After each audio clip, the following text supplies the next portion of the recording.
কয়েকদিন ধরেই আমাকে অনেক মানুষ এই প্রোফাইলটার লিংক পাঠিয়ে বলছে, দিদি এই লোকটা প্রত্যেক দিন আমাদের সনাতন ধর্ম নিয়ে, হিন্দু ধর্মের দেবদেবী নিয়ে, মূর্তি নিয়ে, বিগ্রহ নিয়ে নানা রকম অশ্লীল গালিগালাজ করছে, কুরুচিকর মন্তব্য করছে। তার প্রোফাইলে ঢুকে দেখলাম সত্যিই এত নোংরা।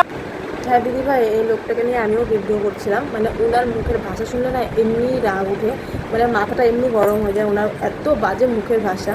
উনি যদি এগুলো কথা না বলতেন তো আমরাও হয়তো কেউ বলতাম না, ঠিক আছে। ওনার ব্যবহারটা এতটাই খারাপ, আমাদের হিন্দুদেরকে নিয়ে উল্টাপাল্টা মন্তব্য করা, তো এগুলো তো উচিত না, না। তো ওনার মুখের ভাষাটা অ্যাকচুয়ালি আমরা পারবো না। তাও আমি যতটুকু মানে বলার ওনাকে অতটুকু বলা হয়েছে। উনি যদি এগুলো না বন্ধ করে তাহলে ওনার খুবই খারাপ হবে। আর হচ্ছে ওনাদের ধর্ম নিয়ে ওনারা থাকুক, আমাদের ধর্ম নিয়ে আমরা থাকি, এটা আমি বারবার বলছি আর এখনও বলবো। তোমরা কেউ ভিডিও করো না, আমরাও কেউ ভিডিও করবো না তোমাদেরকে নিয়ে, ঠিক আছে। এখনও সম্মান দিয়ে কথা বলছি।